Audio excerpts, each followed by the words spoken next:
कोई भी बात प्रमाणित करने के लिए ये साबित करना होता है कि वो 100% सही है। 100 का ये आंकड़ा कभी शताब्दी बन जाता है, कभी सहस्त्राब्दी, और क्रिकेट का खेल हो तो सेंचुरी।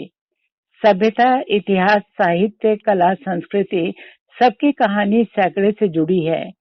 आज से 21 साल पहले हर व्यक्ति नई सहस्त्राब्दी और नई सदी को लेकर बहुत रोमांचित था। आज 21वीं शताब्दी के 21वें वर्ष में हम आपकी भेंट ऐसे शख्स से कराने जा रहे हैं जिन्होंने 20वीं और 21वीं दोनों शताब्दियों में खूब कीर्तिमान बनाए और समय के हिसाब से बराबर अपने को बदला। 20वीं से 21वीं सदी तक अपने संगीत के सफरनामे के बिल्कुल ताजे प्रसंगों के साथ आज मन के मौसम यूट्यूब चैनल में शामिल हो रही हैं संगीत विदुषी प्रोफेसर कमला श्रीवास्तव। तो प्रोफेसर कमला श्रीवास्तव जी, बहुत स्वागत है आपका। नमस्कार जी। नमस्कार दीदी। आपका अभिनंदन है। अच्छा जी, धन्यवाद दीदी। आज हम आपके संगीत के सफर और उससे जुड़े उन अनछुए पक्षों की चर्चा करेंगे जिन पर पहले हमने बात नहीं की। 1954 से आज तक आप हर प्रकार से संगीत की साधना और सेवा से जुड़ी हैं। सबसे पहले हम जानना चाहेंगे, आपने हिंदी के मूर्धन्य कवियों की साहित्यिक रचनाओं को कंपोज किया, गाया और उन पर प्रोडक्शंस भी तैयार किए। कुछ नाम हैं: जयशंकर प्रसाद, सुमित्रा नंदन पंत, सूर्यकांत त्रिपाठी निराला, हरिवंश राय बच्चन, डॉक्टर राम कुमार वर्मा, रामधारी सिंह दिनकर, भगवती चरण वर्मा, मैथिली चरण गुप्त, भारतेंदु हरिश्चंद्र और भी बहुत से नाम हैं। इससे पहले कि आप इन साहित्यिक रचनाओं की चर्चा करें, एक जमाना था दीदी, लखनऊ में कोई बड़ा महत्वपूर्ण आयोजन आपकी सरस्वती वंदना के बिना शुरू नहीं होता था। तो हम चाहेंगे आज भी आप पहले संगीत के महान गुरु पंडित विष्णु नारायण भातखंडे जी की किसी रचना से अपनी बात शुरू करें। जी, मैंने चूंकि शास्त्रीय संगीत भी सीखा, सुगम और लोक, आकाशवाणी से तीनों विधाओं में भरपूर गाया, शास्त्रीय, सुगम और लोक।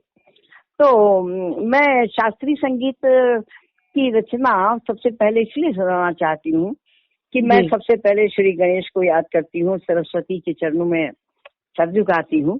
और आज सबसे पहले मैं अपने गुरु के भी गुरु, दादा गुरु यानी पंडित विष्णु नारायण भातखंडे, जहाँ मैंने शास्त्रीय संगीत बहुत सीखा और सिखाया, तो उनकी एक रचना है। वो अपने उसमें चतुर नाम से लिखा करते थे जी। तो मैंने एक रचना उनकी चुनी है जिसमें प्रभु की आराधना है। प्रभु तेरी दया है अपार, राग काफी में मैं वो आपको सुनाती हूँ। उसकी बंदिश से सुनाती हूँ क्योंकि शास्त्रीय संगीत तो घंटों चलता है, लेकिन एक बंदिश सुना रही हूँ जी। सुनाओ जी? बिल्कुल। राग काफी का छोटा ख्याल है ये जी। रे ग म प ध नि सा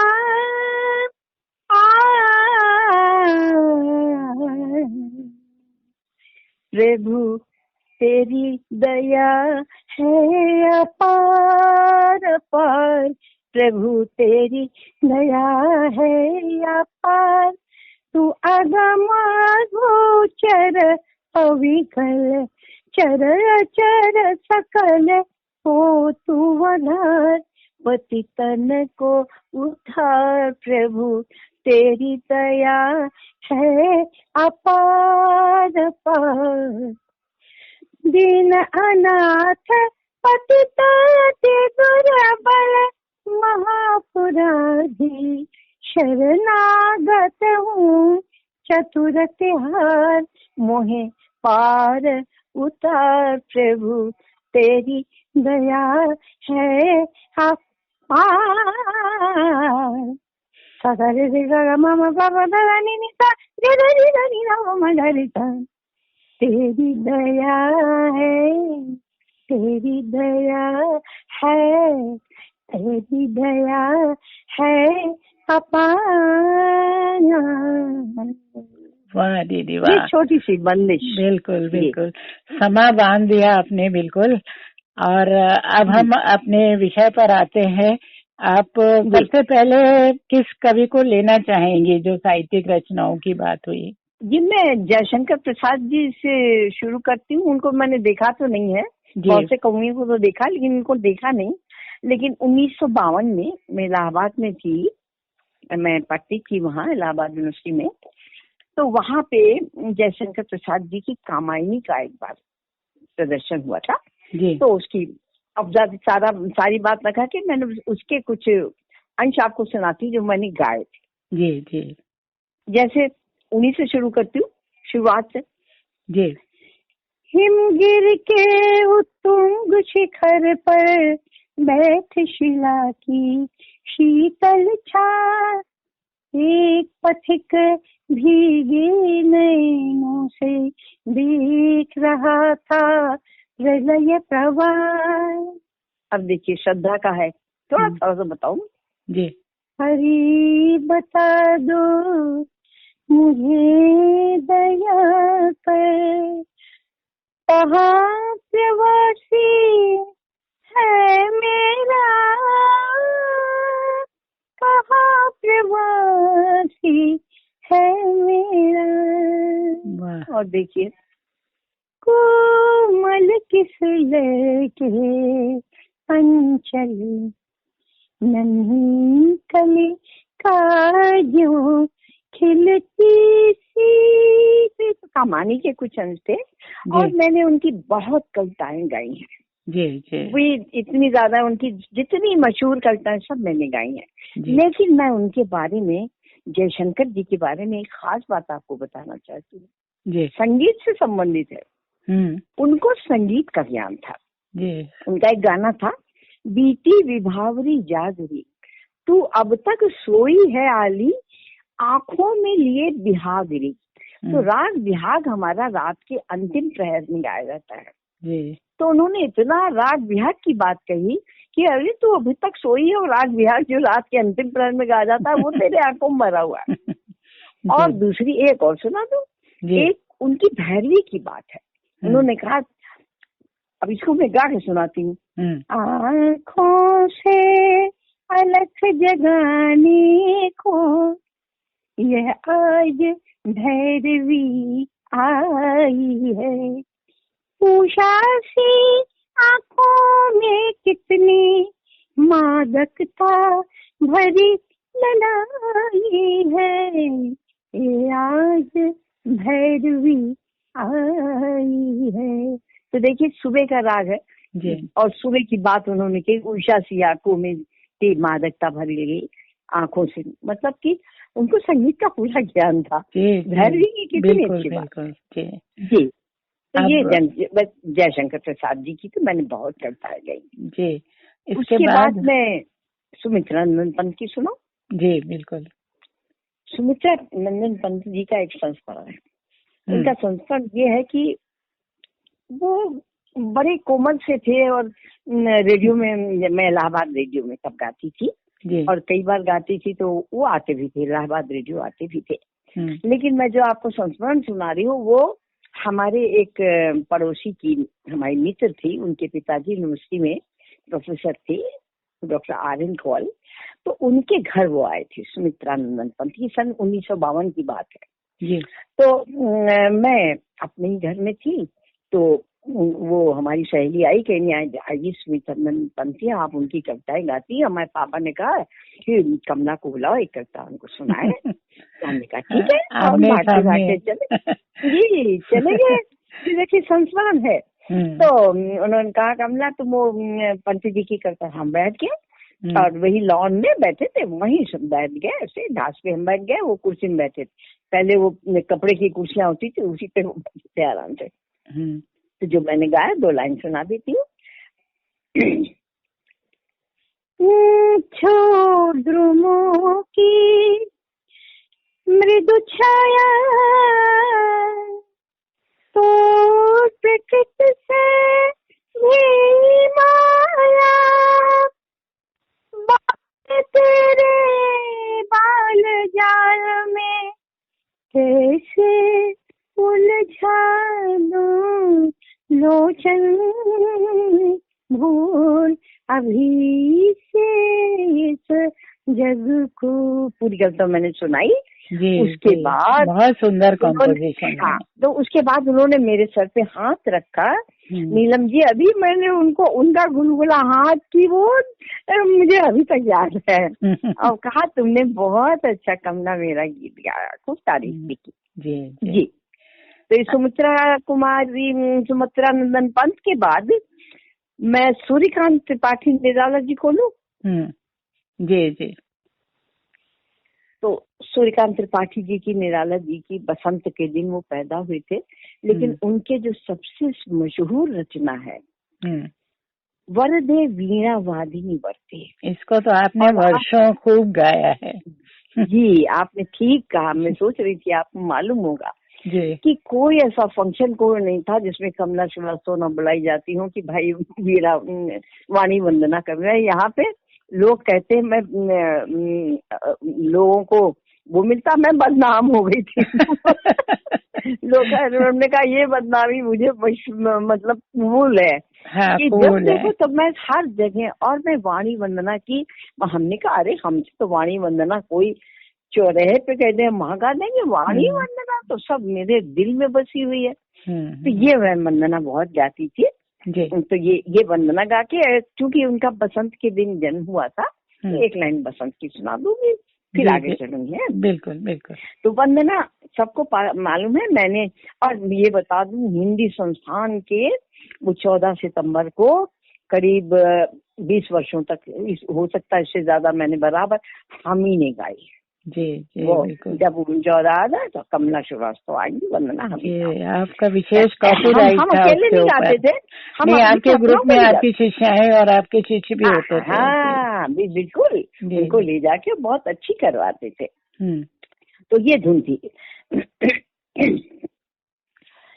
वरदे वीणा वादिनी वरदे प्रिय स्वतंत्र रव अमृत मंत्र नव भारत में भर दे वरदे वीणा वादिनी वरदे। फिर बहुत लंबी है।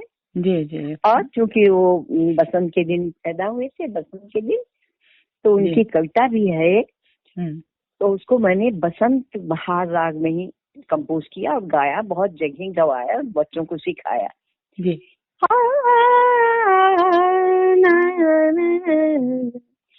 सके बसंत आया आया, सके बसंत आया आया, सखी बसंत आया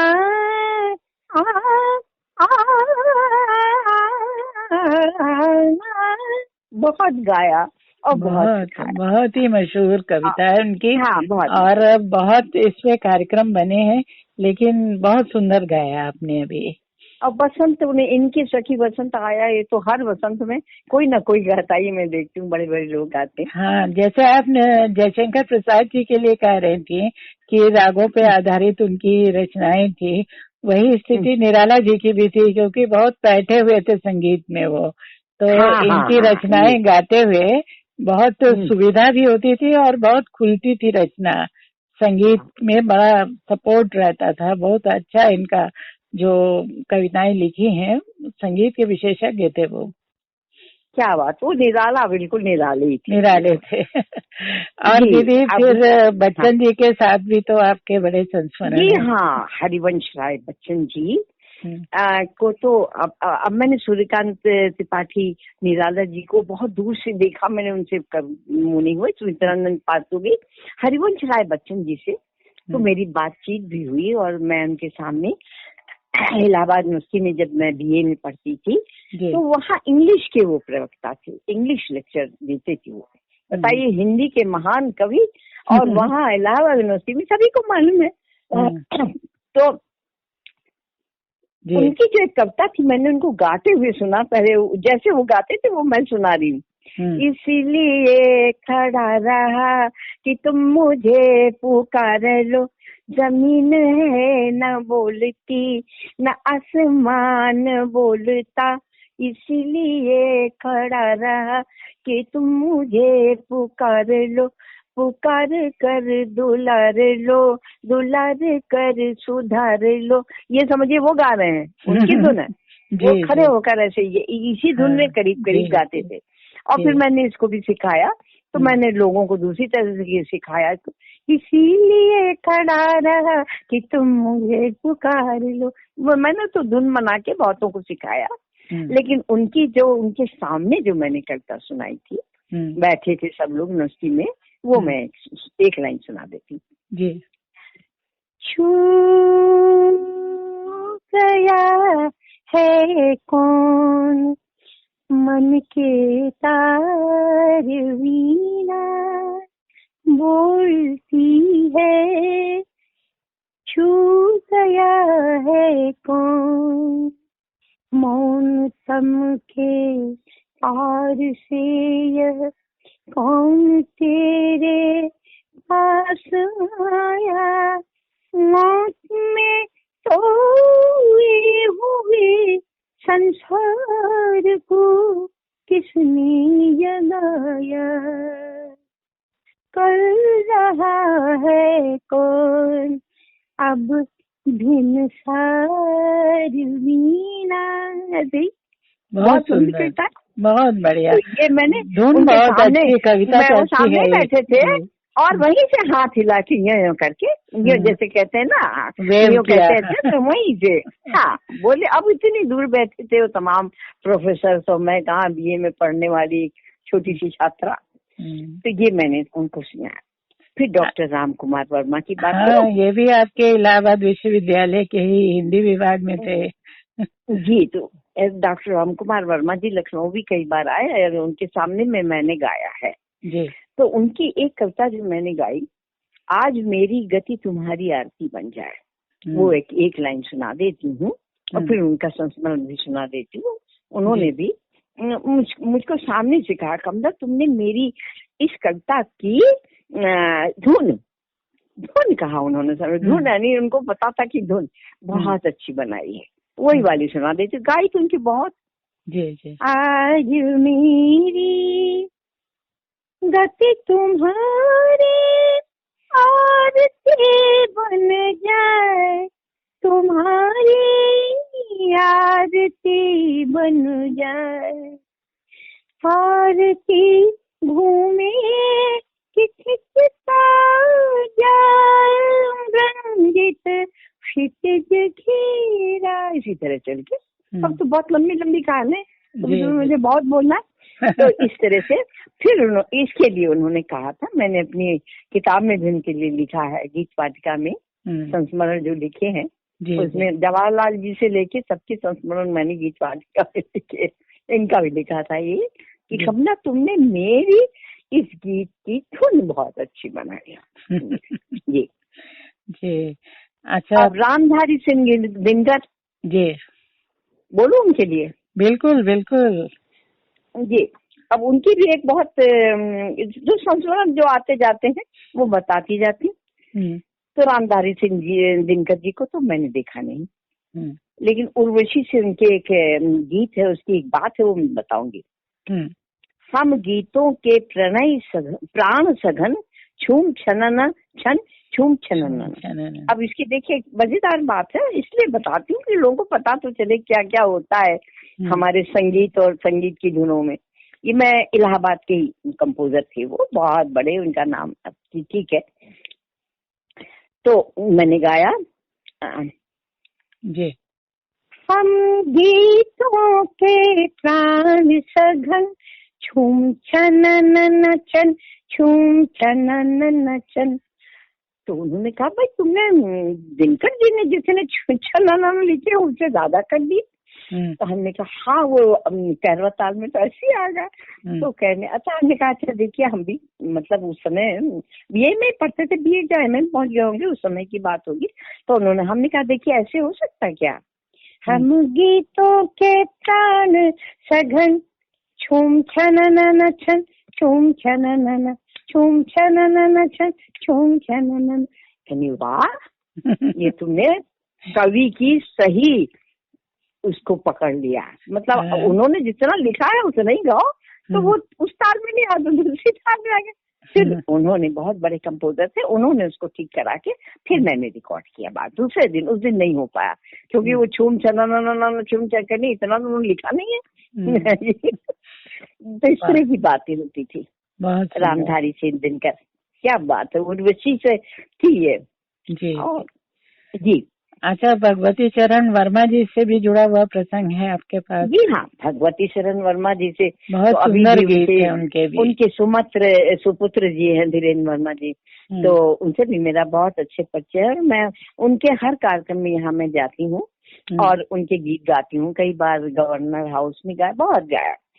भगवती चरण वर्मा के गीत मैंने बहुत गाए हैं और उनसे एक साक्षात्कार में भी मैं गई थी, तो उनसे भेंट हुई थी आकाशवाणी में। खैर उनकी मैं कविताएं सुना देती हूँ। तुम मृग नैनी तुम टिक बैनी, तुम मृग नैनी तुम टिक बैनी, तुम छव के पर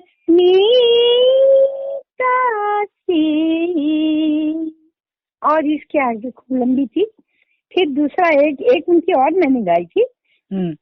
आज हृदय में खिंच आई हो, आज हृदय में खिंच आई हो, तुम असीम उन्मादनी है। अब इसके आगे धुन बनती जाती है तो गाया, तब म्यूजिक भी बनता है। ये भगवती चरण वर्मा की थी।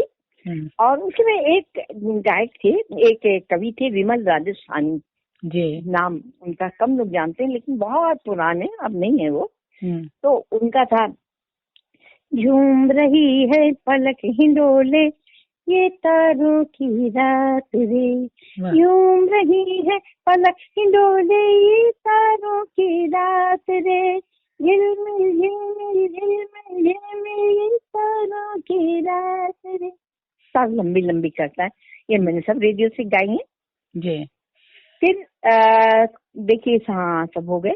मैथिली शरण गुप्त जी की कविता मैंने जो एक गाई है, बड़ी मैं कहूँगी पैथेटिक, अंग्रेजी बोल दूं थोड़ी सी।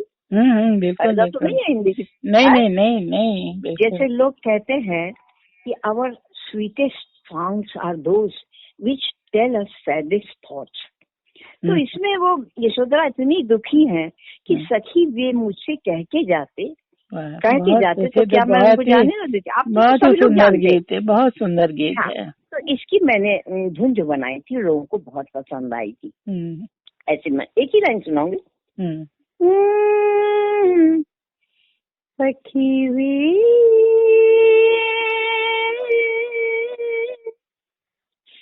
सखी वे मुझसे कह कर जाते,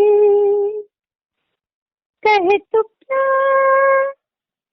उनको वे हमको वे अपनी पथ बाधा ही पाते, सखी वे मुझसे कह कर जाते।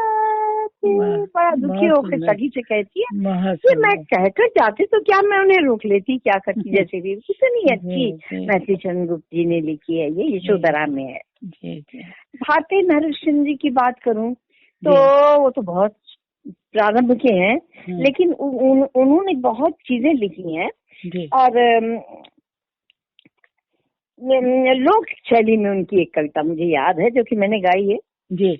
नैन भर देख लेहु यह जोरी, मनमोहन सुंदर नट नागर, श्री विच भान किशोरी, दो कुंजन ठाड़े हसत करत चित चोरी, हरि चंद दो कुंजन ठाड़े, या उन्होंने अपना नाम दिया हरिचंद, हरिश्चंद दो कुंजन ठाड़े हसत करत चित चोरी, नैन भरी देखूं देख ले यह जोड़ी, ये पूरी कविता बहुत ही अच्छी है, बहुत सुंदर है, इतनी बढ़िया लिखी उन्होंने, मैंने गाई इसको बहुत। जी। अच्छा दीदी, आपने हिंदी की वरिष्ठ कवियत्रियों की रचनाओं का भी गायन और प्रोडक्शन किया है। महादेवी वर्मा है, शकुंतला सिरोटिया, सुभद्रा कुमारी चौहान, सुमित्रा कुमारी सिन्हा, शांति मेहरोत्रा, स्नेहलता स्नेह, स्वरूप कुमारी बख्शी, शांति सहाय नलिनी, बहुत सारे नाम है, क्योंकि बड़ी लंबी यात्रा आपकी रही है जी। तो कुछ इसी तरीके से हमने कवियों को तो लिया ही, थोड़ा सा कवित्रियों की भी वानगी हो जाए। जी हाँ, एक एक लाइन मैं सुना दूंगी। अब जैसे शकुंतला सिरोटिया की बहुत सी कविताएं गाई मैंने, बहुत पहले गाई, तो अब उनकी तो याद ही नहीं है कोई, इसलिए उनकी छोड़ती हूँ। शांति मेहरोत्रा जी की भी नहीं याद आ रही है। सुभद्रा कुमारी चौहान की जो मैंने गाई थी वो वही वाली गाई, बुंदेले हर बोलों के मुख हमने सुनी कहानी थी, खूब लड़ी मर्दानी। तो उसकी तो एक धुन इतनी मशहूर हुई है, लेकिन हमने, क्योंकि हम लोग को तो अपनी बना के गानी होती या कोई कंपोज करे, तो हमने उसको ऐसे गाया था, बुंदेलो हर बोलों के मुख हमने सुनी कहानी थी, अरे हमने सुनी कहानी थी, खूब लड़ी, हाँ खूब लड़ी, खूब लड़ी, खूब लड़ी, खूब लड़ी, हाँ खूब लड़ी, वो झांसी वाली रानी थी, वो झांसी वाली रानी थी, झांसी वाली, ऐसे कुछ करके हमने बनाई थी, तो लोगों को बड़ा मजा आया था। ओज आ गया, वही आ गया, ललकार आ गई। हाँ, ललकारा भी। अब वो वाली जो थी बहुत ही अच्छी थी, तो उसके टक्कर की कुछ होनी चाहिए, तो बीच बीच में डबल ऐसे करके बनाई थी।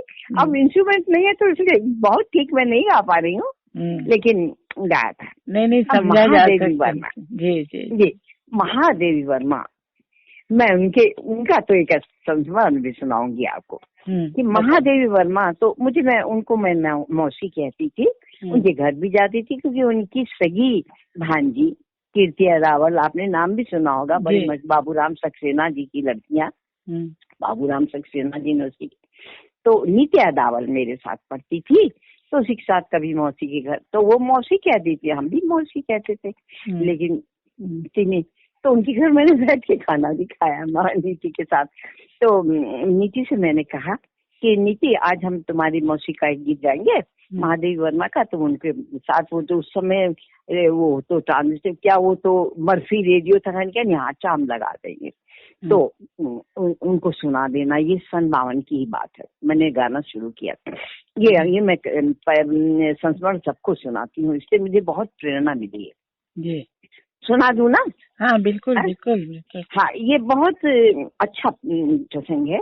तो उन्होंने सुना,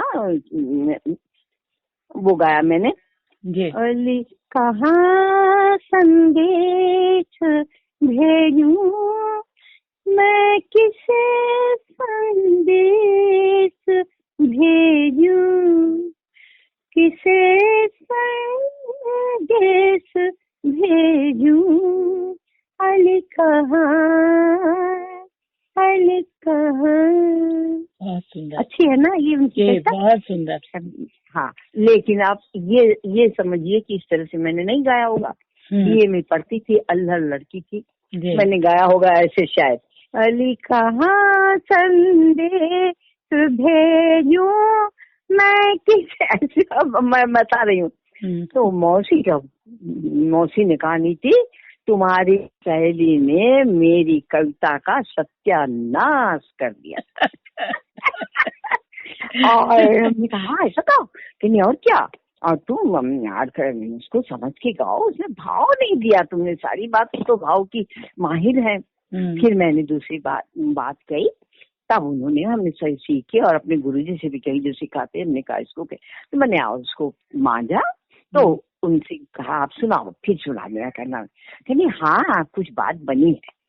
देखिए उनकी ये महादेव जी की शब्द है, हाँ कुछ बात बनी है, अब कुछ बात बनी है। तीसरी बात सुनी, जब मैं ब्याह हो गया 1964 में यहाँ आई, 64 में मैंने इसको लखनऊ से गाया, तब महादेव जी कहाँ सुनती, सुमित्रा कुमारी सिन्हा ने सुना।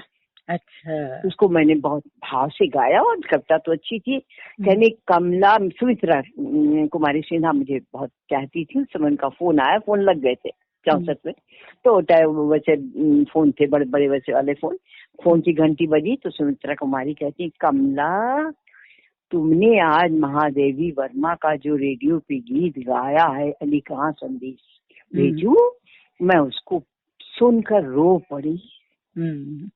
देखिए अब कहाँ सत्यानाश, कहाँ सुमित्रा जी रो पड़े। तो ये सबको सीखना चाहिए। गाना ऐसे नहीं आता है, बहुत समय लगता है। कैसे गाना चाहिए। सुगम संगीत कोई आसान चीज नहीं है, बहुत कठिन चीज है। गजल, गीत, भजन ये सब बड़े भाव मांगते हैं। तो मैंने अब गा लेती हूँ। अभी जो मैंने गाया इस समझिए कि 89 में जा रही हूँ, 88 साल की उम्र है मेरी इस समय। आपको जो सुनाया मैंने अभी सुना आपने, कुछ तो होगा उसमें, कुछ तो दर्द होगा। नहीं बहुत दर्द है, बहुत अच्छा। और वो सब परफेक्शनिस्ट लोग थे महादेवी जी, और किसी से अपनी चीजों से संतुष्ट नहीं होती थी। हाँ, तो मैं आपके माध्यम से सुगम संगीत की सीखने वाली लड़कियों से भी कहना चाहती हूँ कि इसमें बहुत समय लगता है। मेरा उदाहरण ये है कि कहाँ सत्यानाश मैंने उनकी कविता का कहा, कहाँ सुमित्रा जी रो दी। तो ये बहुत बड़ी बात है। ये संस्मरण मैं बहुत सुनाती हूँ। सही है। अब मैं उसके बाद तो मैं अच्छा गाने लगी। जी, तो ये महादेव की। उसके बाद मैंने उनकी नीर भरी दुख की बदली ये सब बहुत गाया। बहुत गाया। और एक बात बता दूं कि नीर भरी दुख की बदली मैंने उनके सामने गाया था। ये आई थी, उनको कोई बहुत सा कौन सा बहुत बड़ा इनाम मिला, भारत भारती पुरस्कार मिला था। हाँ, तो वो रविंद्रालय में इंदिरा जी और ये बैठी थी पास में, तो मैंने नीर भरी बदली गाया था और वो सुन रही थी। और आपको एक बात बता दूं, उन्होंने माधवी जी तो मौसी कहती थी, बाद में मिल ली थी, इंदिरा गांधी भी ताल दे रही थी।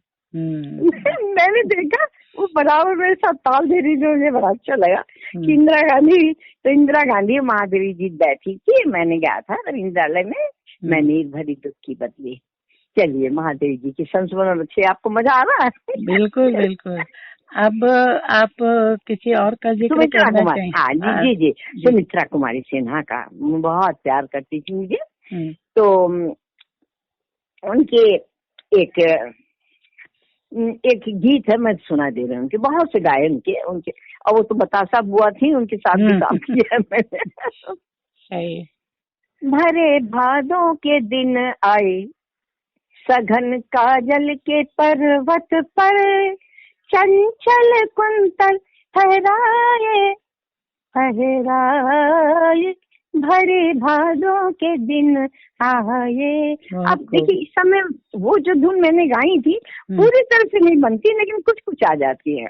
और इंस्ट्रूमेंट के साथ जो गाना वो तो बात फर्क होती है। और स्नेह लता स्नेह ये भी बहुत अच्छा गाती थी और कवित्री थी। तो इनकी कविता पढ़ती थी, बहुत बढ़िया। हाँ जी, मतलब गा कर पढ़ती थी ना, सुर बहुत अच्छा था उनका ना। गाती थी स्नेहलता स्नेह और पढ़ती थी। तो उनकी एक कविता देखिए जी। चांद है, सूर्य है, दीप है, रोशनी, पर तुम्हारे बिना अंधेरा लगा। पूरी कविता बहुत अच्छी लिखी है, आगे बहुत अच्छी है जी।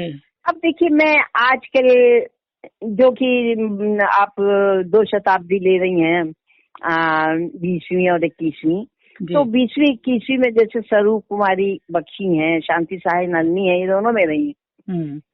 लेकिन मैंने इनकी कविताएं 21वीं में भी गाई हैं जी। तो मैं स्वरूप कुमारी बख्शी ही की एक कविता सुनाती हूँ, बहुत अच्छी है जी। कल कितनी रात सुहानी थी, कल कितनी रात सुहानी थी, हम तारा कुंजों में खोए, बंजारे बन पथ पर सोए, अनहोनी बेला आनी थी, कल कितनी रात सुहानी थी। इस सुमित्रा कुमारी बख्शी की भी बहुत कविताएं गाई हैं मंच पे, यहाँ वहाँ। स्वरूप कुमारी बख्शी जी भी इनके साथ तो बहुत आपका हो रहा है। हाँ देखिए, हाँ स्वरूप कुमारी बख्शी की थी, हम उनका नाम ले गए। अच्छा, उसके बाद एक शांति सहाय थी, वो भी बहुत, दोनों में थी वो, इधर भी गाई हैं। तो ये लोग, इन लोग की काफी उम्र हो के ये लोग गई हैं। अभी बख्शी तो 100 की होने वाली थी, तो गई हैं अभी जी। अच्छा, शांति सहाय की जी। तुम गए पर याद का उपहार तो देकर न जाते, इन दृगों को अश्रुओं के धार तो देकर न जाते, तुम गए। ये बहुत उन्होंने तो भजन गीत वगैरह बहुत लिखे हैं और बहुत उनके, और उनको उनके साथ एक बात है मुझे याद है, और सबको भी, लोगों को भी मिले होंगे, लेकिन इनको हिंदी संस्थान से सर्वोच्च महिला पुरस्कार जो होता है वो शांति नलिनी जी को मिला था। जी, बहुत लिखा था उन्होंने, बहुत अच्छे गीत लिखे उन्होंने, बहुत किताबें, बहुत। तो ये थी इसमें, और नए जो और कवि लोग हैं जिनकी मैंने गाई हैं, तो इसमें डॉक्टर शंभूनाथ जी हैं, डॉक्टर पद्मश्री डॉक्टर योगेश प्रवीण हैं, सरला शुक्ला हैं, डॉक्टर रमा सिंह हैं, तमाम लोग हैं। आगे मैं जानना चाह रही थी कि इस सारे काम के साथ साथ लखनऊ स्थित भातखंडे संगीत महाविद्यालय से आपका 1962 से जुड़ाव रहा। पहले सीखने, 1962 में मेरा विवाह हुआ, तो मैं मिर्जापुर में लेक्चरर थी। वहाँ मैंने सन 54 से 1962 तक आर्य कन्या इंटर मिर्जापुर, वहाँ पे मैंने इंटर तक क्लासेस ली है। ज्योग्राफी में एमए थी, हो गई थी, तो ज्योग्राफी में एमए पढ़ाती थी और म्यूजिक भी लेती थी, और आर्ट में बॉम्बे आर्ट थी तो बॉम्बे आर्ट भी। तो मेरी बड़ी इज्जत होती थी कि मैं इंटरमीडिएट के एक तनख्वाह में 3 क्लास लेती। तो ये तो आपका शुरू से ही स्वभाव रहा है ना, कि आपके इतने डायमेंशन है। मुझे कोई फर्क नहीं पड़ता था, कला के मामले में आपके बहुत डायमेंशन। देखिए, जितने पीरियड लेने उतने पीरियड तो लेना ही है, चाहे जो पाऊँ। जी। तो उसके बाद भातखंडे संगीत संस्थान में आपने, मतलब पहले महाविद्यालय था ये, तो आपने पहले सीखने के कारण जुड़ी आप, अपना जो आपने वहाँ से संगीत सीखा, शास्त्रीय संगीत, और फिर 1974 से आपने वहाँ अध्यापन शुरू किया।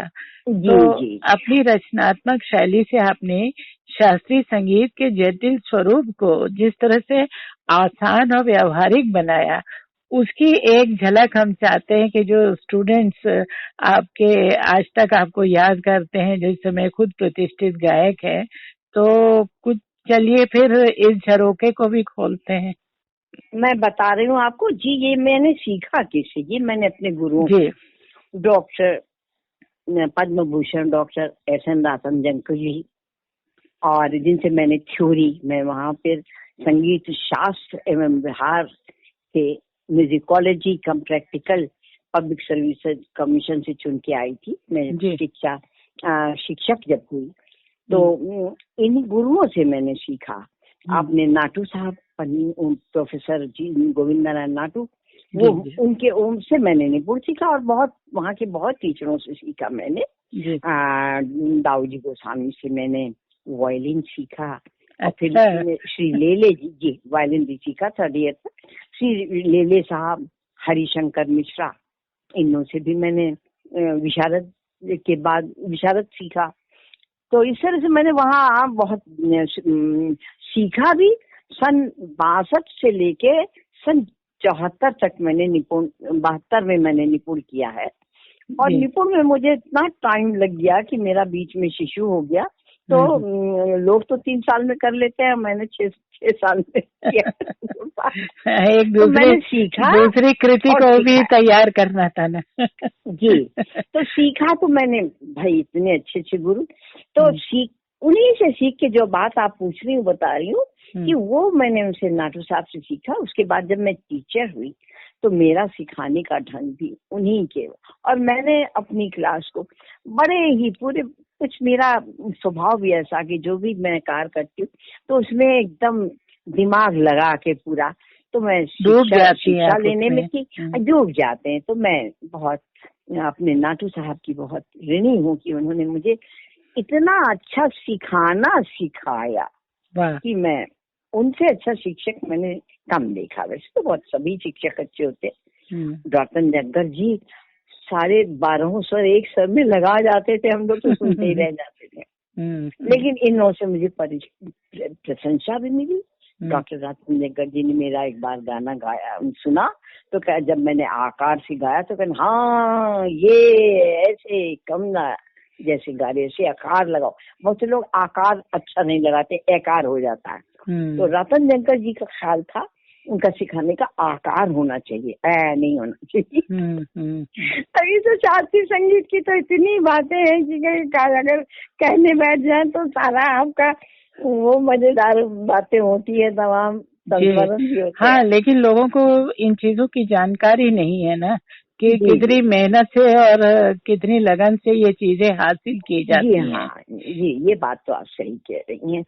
अच्छा दीदी, अपने स्टूडेंट्स के साथ आपने कार्यक्रम भी बाहर खूब किए, रेडियो, टीवी पे और मंच पे भी बहुत सारे आयोजनों में आप अपने स्टूडेंट्स को सिखा के तैयार करके उनके साथ खुद भी आप कार्यक्रम देती थी। कुछ उन बातों के तरफ भी आप ऐसा था जी, मैं बताती हूँ कि ऐसा था कि भारत के बहुत सारे देश, हाँ मैं देश गिना देती हूँ आपको, कहाँ कहाँ मैं पूरी टीम जाती थी, उसमें मैं संगीत निर्देशक होती थी और मेरे साथ मेरे स्टूडेंट्स होते थे, लड़के छात्र छात्रियां।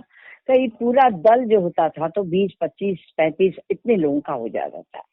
तो उसका एक रखवाला भी होता था, चलता था। हम संगीत के हम लोग जाते थे, हमारे और भी पीछे जाते थे। तो जैसे पूर्णिमा पांडे जी मेरे साथ गई थी, और हम जो जिस बैच में गोवा वाले बैच में गए थे, मुझे याद आ रही है, वो थे के कपूर, बहुत से लोग थे, सारे इतने। भारत के बहुत सारे प्रदेशों में आप लोग गए? हाँ, वो मैं प्रदेश बता दे दी।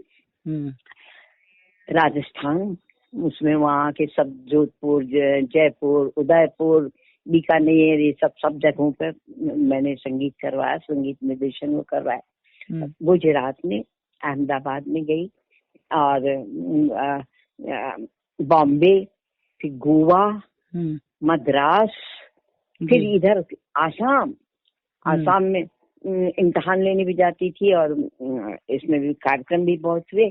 शिलोंग तक गई, वहाँ ये बिहार उड़ीसा नहीं गई बस में, इधर बंगाल में बहुत गई, उत्तर प्रदेश में बहुत जगह। उत्तर प्रदेश में सबसे ज्यादा मुझे जो याद है, एक बहुत बढ़िया प्रोग्राम नैनीताल में हुआ था। तो उसमें बहुत ही अच्छा, उसमें भी डॉक्टर अवस्थी को ये खबर मिली कि कमला जी ने बहुत अच्छा करवाया, और कमला जी लोगों से माइक छीनने में एक्सपर्ट। अब भाई, अब हमारा प्रोग्राम होना, हमें तो नहीं कोई दे रहा, भाई माइक तो हम ले ही लेंगे। तो मुझे कभी भूलता नहीं। कमला जी माइक छीनने में एक्सपर्ट है, ये मजेदार बात है। हमें कुछ छीना है ना थोड़े, लेकिन मैंने कहा हाँ भैया, मेरा प्रोग्राम है, मुझे भी दीजिए। हमारे बच्चे बैठे थे, तो मतलब हमने उनसे लिया माइक। तो ये इस तरह की बातें भी बड़े मजेदार मेरे साथ हुई है। तो इसी का दूसरा हिस्सा ये है कि एग्जामिनर और विशिष्ट अतिथि के तौर पर संगीत की परीक्षाएं लेने के लिए भी आप बहुत सारी यूनिवर्सिटीज, कॉलेज और सारी विद्यापीठ में भारत और भारत के बाहर भी आप गई। जी, भारत के बाहर लंका गई। लंका तो मैं 10 साल तक गई, और लंका के भी सब तो बड़े विषय बड़े लंबे हैं। देखिए, सारी यूनिवर्सिटी बता दूं आपको, गढ़वाल यूनिवर्सिटी में गई, कानपुर यूनिवर्सिटी में तो हर साल जाती थी, जुहारी देवी और जाने कितने कॉलेजेस है, सब में एमए उसका इम्तिहान लेने। और कानपुर यूनिवर्सिटी का एक संस्मरण मुझे याद आ गया, सुना दो? जी बिल्कुल। जो संस्मरण याद आ जाता, नहीं उसको छोड़िए, नहीं सुना दीजिए। ये हुआ कि मैं सन 78 में हमने और अब कपूर साहब ने भी, और वो तो अब है नहीं बेचारे, कपूर साहब हमारे साथी तो बहुत अच्छे थे। कपूर तो हम दोनों ने, हाँ जी, हम लोगों ने वहाँ से एमए का फॉर्म भर दिया था। सिखाते थे, यहाँ टीचर थे, हम लोग लेक्चरर थे। और 78 की बात है, सन 78। और हम दोनों ने इम्तिहान दिया वहाँ। तो हम लोग दोनों फर्स्ट आए, फर्स्ट डिवीजन में आए, और मैं टॉप पे आई स्वर्ण पदक वाली जगह। तो मुझे बड़ा अच्छा लगता है कि उसके बाद सन 78 के बाद मैं बहुत बार इम्तिहान लेने, बहुत बार कानपुर यूनिवर्सिटी, और बस इलाहाबाद यूनिवर्सिटी और बनारस यूनिवर्सिटी नहीं गई हूँ, पर इलाहाबाद में विद्यापीठ के नाम देने गई हूँ।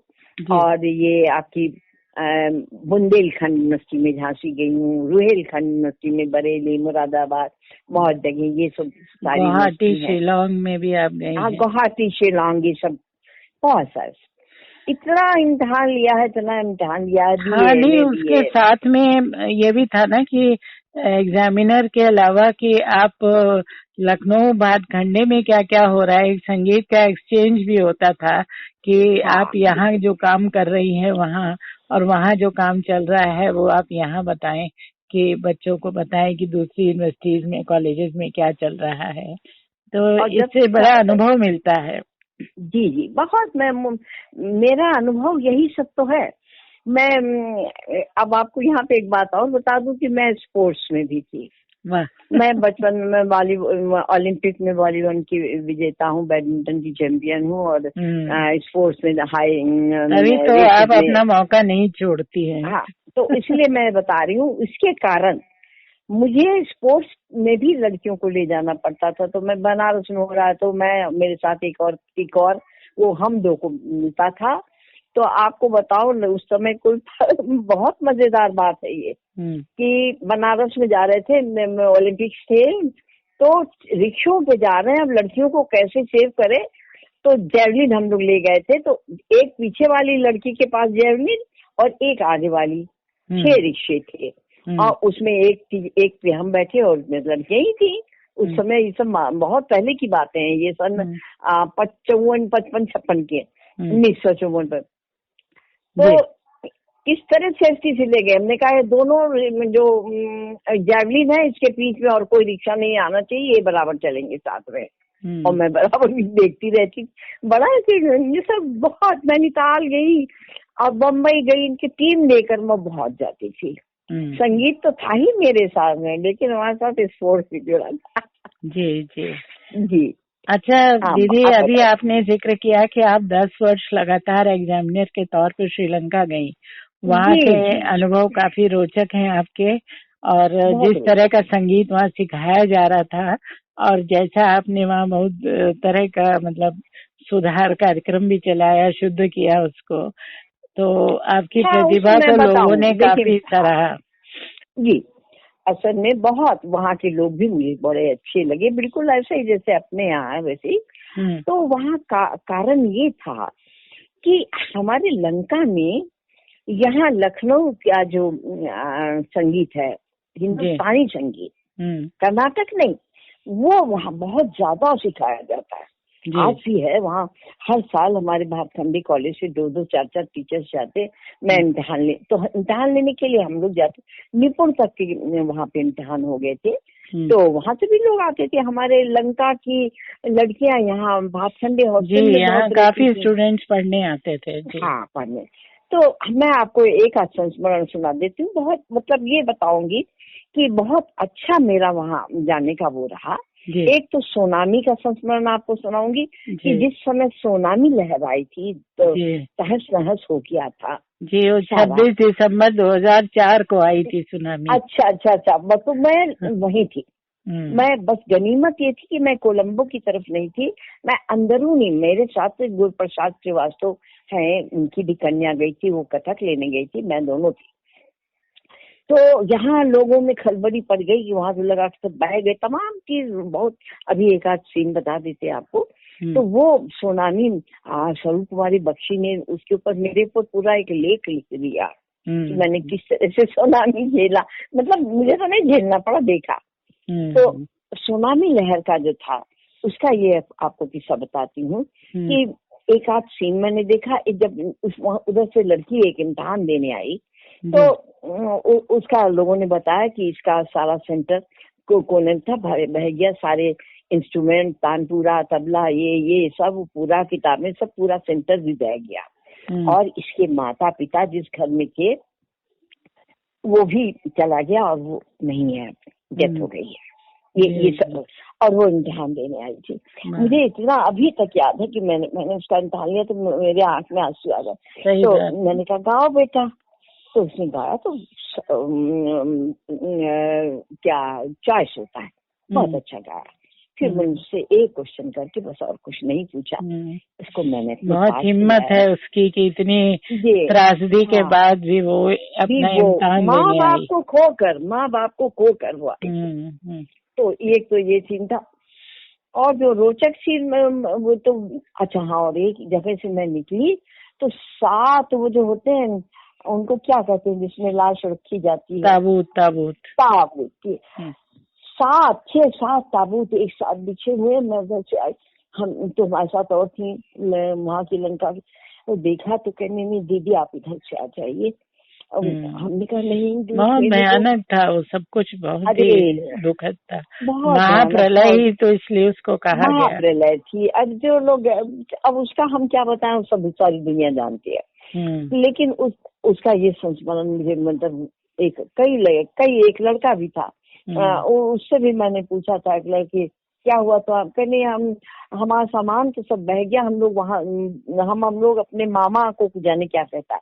उसने कहा कि हम लोग वहाँ थे नहीं, लेकिन जब हम लोग गए तो देखा हमारे घर का सारा सामान, क्योंकि मजबूत था तो घर तो नहीं बहा, लेकिन घर का सामान सारा बह गया और सब खराब गया। उसके घर में पूरा पानी भर गया था। लेकिन गनीमत की वो लोग अपने मामा के घर थे। हमने पूछा क्या कुछ बताया, तो उसने कहा क्या होते हैं, कहने हमारे मामा जो जिनको आप कहते हैं। तो इस तरह की भी चीज थी।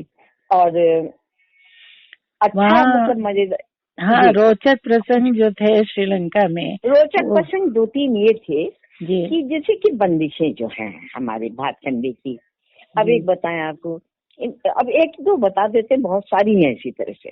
तो एक, छाड़ो छाड़ो मोरी बैया शाम, दुखत मोरी नरम कलाई, कैसे तुम न पति तन को उधार छाड़ो, ऐसे छाड़ो छाड़ो मोरी मैया शा, इस तरह का पहले रंग, मैं कुछ भूल भी नहीं।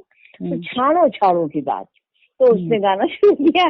तो कहती है छंडो छंडो मोरी छंडो मोरी भैया, नहीं भैया भी नहीं, छंडो मोरी भैया छंडो मोरी भैया श्याम। तो हमने कहा ये छंडो भैया, तो हमने कहा ये तुमने किससे सीखा? कहने गुरुजी सीखा। अब तो गुरुजी को भी हो सकता है भाई छंडो सिखा दिया हो। तब मैंने उन लोगों को कैसेट करके, हमने उस समय कैसेट होता, तो हमने कहा देखो कुछ बंदी से तुम ले आओ कैसेट, हम गा देंगे, इस तरह से इससे गाई जाती है। तो जैसे ये वाली और भी बहुत सी थी, एक आदमी मुझे बहुत याद नहीं आ रही है, बड़े रोचक थी। ऐसे शब्द कहते थे कि पेट में हंसी आ जाती थी, लेकिन हंसते नहीं थे, उनको सुधार देते थे। इसीलिए तो आप इतने साल लगातार गई और आपका इंतजार होता था वहाँ पर भी। हाँ, बहुत प्यार। और वहाँ का खाना जो खाते थे वो दूसरी तरह का था।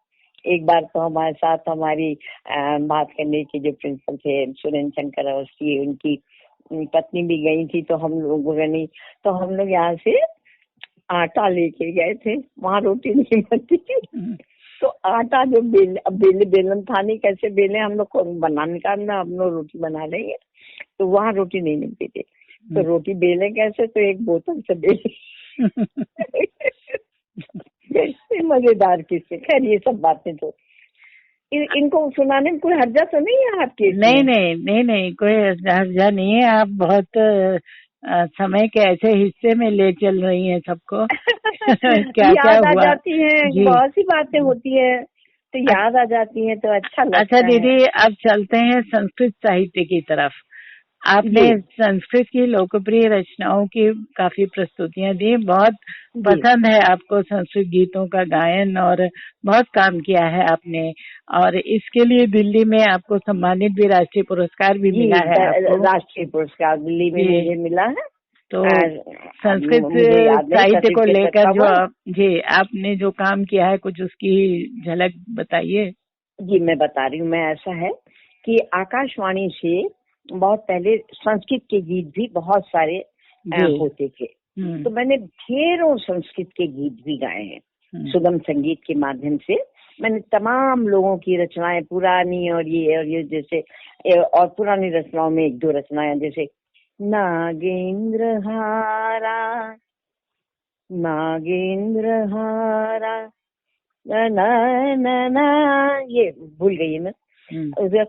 अधरम मधुरम वचनम मधुरम मधुराधिकते अखिलम मधुरम। तो जब भूल जाती हूँ, इतनी उम्र देख देख के गाती हूँ, तो ये सब मैंने गाई और बहुत गाई है, ढेर हो गए थे। तो संस्कृत के गाने की ये कि उच्चारण सही होना चाहिए। तो संस्कृत मैंने हाई स्कूल तक पढ़ी है, लेकिन फिर भी उच्चारण में आशाराम त्रिपाठी जी से पहले मैं उसको ठीक कराती थी, सुनाती थी कि भैया देख लीजिए गाने में ठीक है, तब मैं गाती थी। बहुत गाया मैंने सब। अच्छा, मंच पर आपने कथक के महान गुरुओं पंडित लच्छू महाराज, बिरजू महाराज, श्रीमती शोभना नारायण, इन सब की नृत्य प्रस्तुतियों में, गायन में भी आपने सहयोग किया और प्रेजेंटेशन किया उन लोग के डांस के साथ में। ये भी एक बिल्कुल अलग ही विधा है। उसका कारण ये रहा कि भातखंडी कॉलेज में जब हम लोग का फंक्शन होता था, भातखंडी संगीत सम्मेलन जब होता था 3 दिन का भातखंडे जी का, तो उसमें डांसेस और ये सब होते थे। तो हम भी उनकी कृतियों को, हम लोग को निर्देशन दिया जाता था। मैं लोकगीत भी कराती थी। डांस में मैं गाने वाली जो लेडीज होती थी, टीचर्स, वही ज्यादा मिलती है, उनको लड़कियां भी गाती थी, लड़कियों को भी लिया जाता था। तो उसमें मैं गाती थी।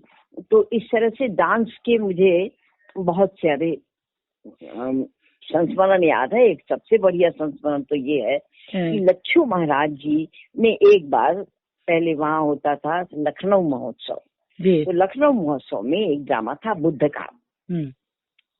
तो लच्छू महाराज जी के पास भी हम बहुत, उनके डांस में भी हम धर्मनाथ मिश्र जी और किसका नाम लूं, ये हम दोनों ही खास थे। तो मैं, लच्छू महाराज जी ने कहा, भैया कमला जी आप तो लिखती हो, हमें चाहिए एक, जब बुद्ध जी पैदा होते हैं उसके लिए हमें एक बधैया चाहिए, लोकगीत चाहिए। तो हमने कहा अच्छा, मैं उसी समय लिखा था मैंने, उसी के बाद उस दिन लिख के उनको दिखाया, उन्हें बहुत पसंद आया। मैं सुना देती हूँ। तो वो बुद्ध का जब ड्रामा हुआ, जब बुद्ध जी पैदा हुए, तो वही गाया गया था, हम लोग नहीं गाया था वो था। तो हमने कहा महाराज जी, पहले तो यही गाया जाता था, राम का जन्म हो या कृष्ण, कोई बच्चा पैदा होता था तो उसमें राम या कृष्ण का ही जन्म गाया जाता था। कि हाँ यही तो हम चाहते हैं, राम कृष्ण का कोई बना दो।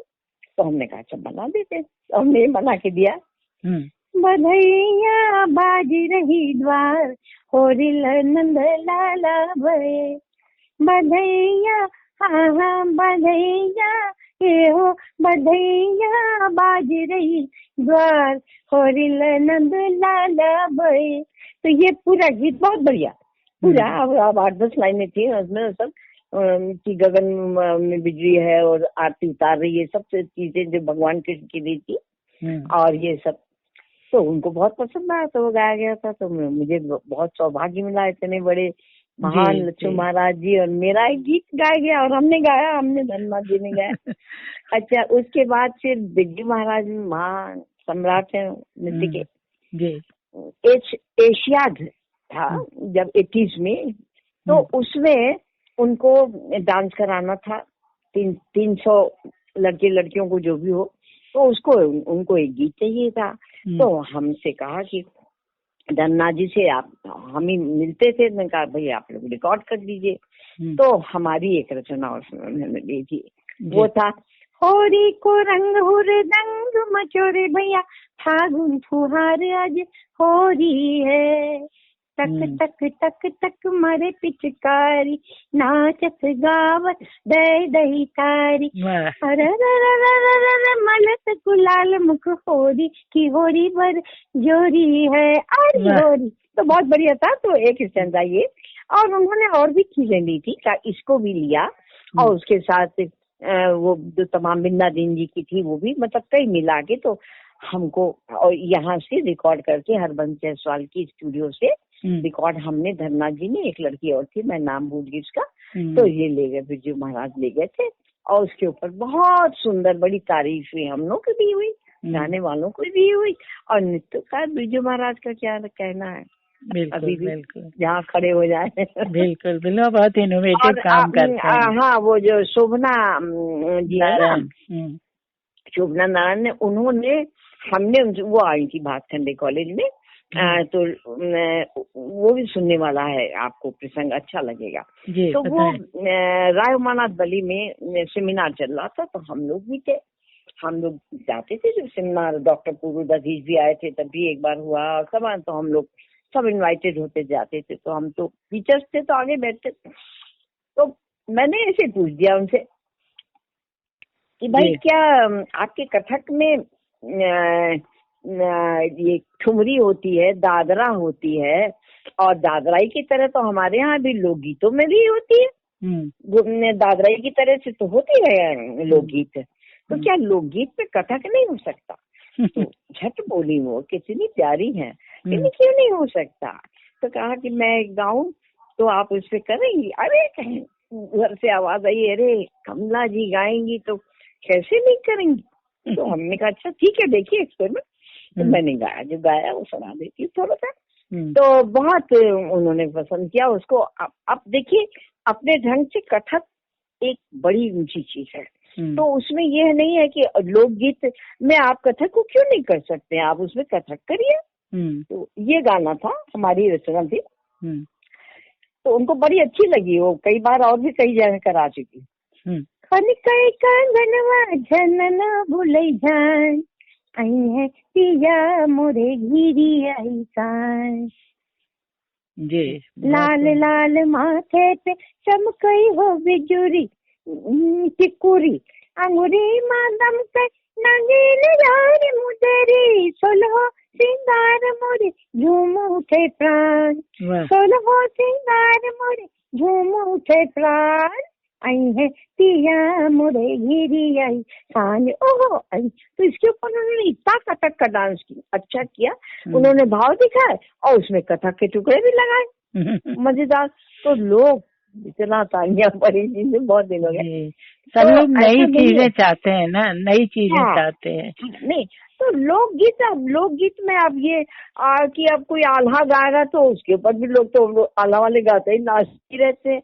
लोकगीत में अपने डांस तो करते ही रहते हैं, लेकिन लोकगीत में कथक जो शोभना नारायण जी ने करके दिखा दिया वो अद्भुत था। जी बिल्कुल। तो अभी भी देखिए तमाम जो गीत होते, ठुमरी के गीत होते, उसमें लोक शैली रहती है। बिल्कुल बिल्कुल, उस पे नृत्य होता है। जी अच्छा दीदी, ये सब बातें हैं 20वीं सदी की। अब चलते हैं, हम अपनी 21वीं सदी में आते हैं, ठीक है। आपके जीवन में जब संगीत की चर्चा करते हैं तो उसमें शास्त्रीय, उपशास्त्रीय, सुगम या लोक का विभाजन नहीं किया है हमने, क्योंकि आप समग्र संगीत की जड़ों से जुड़ी रही हैं, तभी आप एक जगह से दूसरी जगह में बड़े आराम से ट्रांजिशन ले लेती हैं, इधर से उधर, उधर से इधर, क्योंकि आपने मतलब सीमाओं में नहीं बांधा है अपने संगीत को। तो हाँ, अब देखिए, आपकी बात को काट के मैं एक बात बताना चाहती हूँ कि जो आप बात बता रही हैं वो मैं ये है कि मैंने शास्त्रीय संगीत, सुगम संगीत, लोक संगीत तीनों सीखा, तीनों मेरी है जहन में, लेकिन जो लोक संगीत है उसी में मुझको बड़े बड़े अवार्ड मिले हैं। ये यश भारती का अवार्ड मुझे लोक संगीत में मिला।